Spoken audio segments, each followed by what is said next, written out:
When it comes to dedicated fan bases, Star Wars is up there with one of the biggest. However, there are questions in the Lucasverse that even a hardcore superfan would struggle to answer. Outside of the main films, there are a ton of TV shows, novels, comic books, and video games that shed light on certain bits of lore that have often been overlooked. With that in mind, I'm Adam from What Culture, and here are 8 more Star Wars questions that always confused you.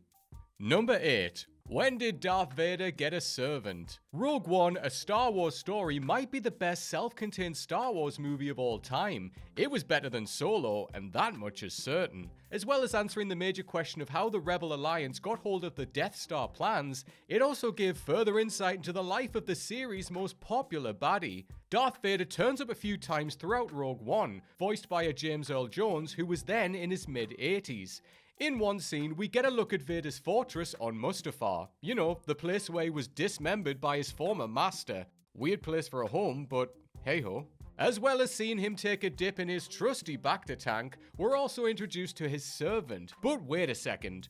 When did Darth Vader have someone on the payroll? Where did this guy come from? According to the comic book Shadow of Vader's Castle, this guy is called Vader, and he's a former Imperial inspector. Vader broke his spirit by exposing him to the toxic lava fumes of Mustafar, which transformed Vader into the Sith Lord's devoted servant. It's not a particularly pleasant answer, but it's an answer. Number 7. Does General Grievous have asthma? Excuse the tongue-in-cheek phrasing of this question, but seriously, what's up with this guy's lungs? General Grievous was too good for this world. He was certainly too good for Revenge of the Sith, standing out as one of the movie's greatest achievements.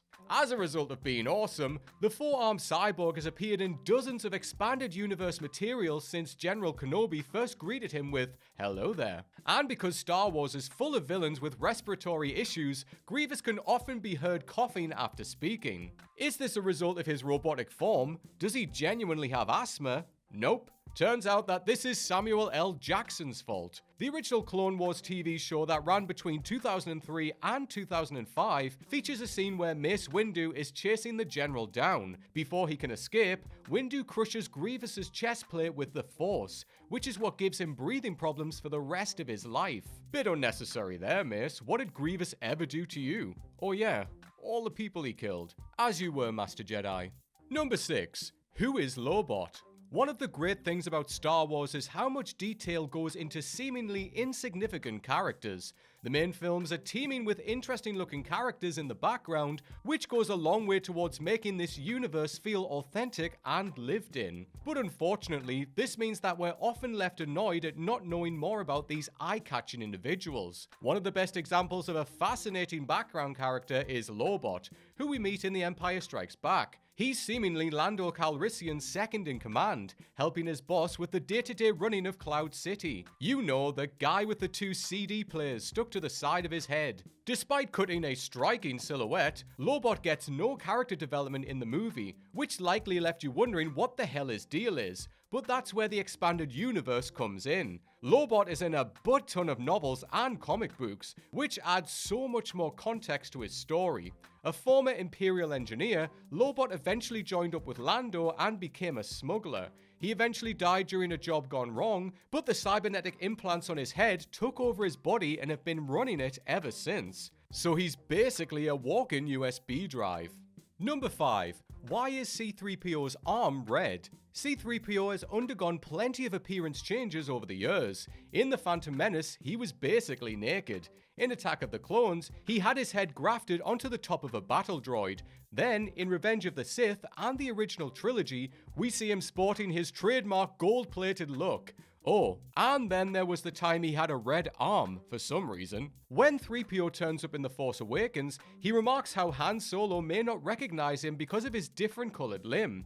He then realizes that he's interrupted a tender moment between Han and Leia and scurries off before explaining himself. As he explained in Star Wars Special C-3PO number 1, the protocol droid lost his original arm on a resistance mission gone wrong. 3PO survived the encounter thanks to a brave sacrifice of another droid called OMRI. Our hero took his fallen comrade's arm, which just so happened to be red, as a way of remembering him. That's a bit like wearing your dead friend's scalp on your head as a commemorative hat. But hey, Maybe it's different with droids. Number 4. What was that thing in the trash compactor? The trash compactor scene in A New Hope is legendary. It's home to the second ever "I've got a bad feeling about this," so how could it not be? Luke, Leia, Han, and Chewie aren't just fighting against the walls closing in on them.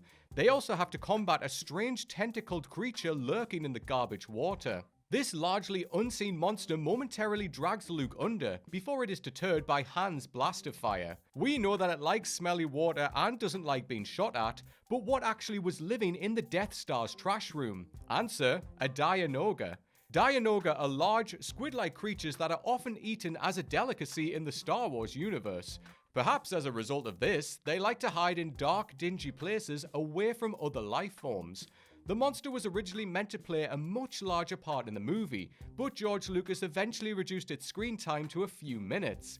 She also had a name, Omi, which makes it a lot sadder that she was killed when the Death Star blew up. Poor Omi. Number 3. Where does Darth Vader go after A New Hope?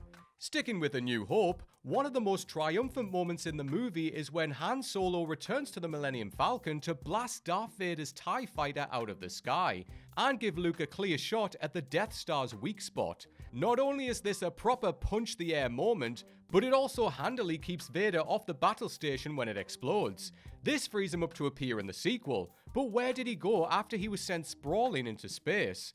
Well, in the 2003 comic book Empire 14, it's revealed that the Sith Lord crash-landed his badly damaged fighter on a jungle planet called Val. There, he is forced to defend himself against a group of bloodthirsty animals called Hyenax. He actually ends up being the pack leader, which invokes all sorts of images of Vader pretending to be a dog. In the end, he gets an Imperial outpost and is rescued, but not before ordering his new friends to kill the crew he deems as too lazy. Remember folks, your boss can show up at any time, and they might have some space hyenas with them. Number 2. How did the rebels know about the second Death Star?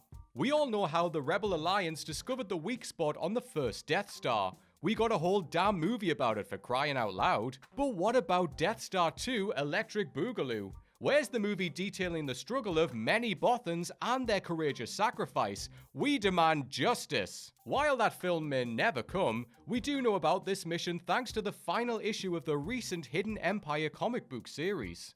As it turns out, we have Emilia Clarke to thank for the downfall of the Empire. In Hidden Empire number 5, Kira, Clarke's character in Solo, and her Crimson Dawn criminal empire disband after a failed attempt to take down the oppressive galactic rulers. She orders her operatives to go their separate ways. 2 of them, Bevellen and Melton, end up joining the rebellion and bring with them some very juicy information, the location of the second Death Star. So there you go, you can add Super Weapon Destroyer to the list of Khaleesi's accolades. Does this make up for a character being completely bland in the movie? Close, but not quite. Number 1. How did Vader know Luke was his son?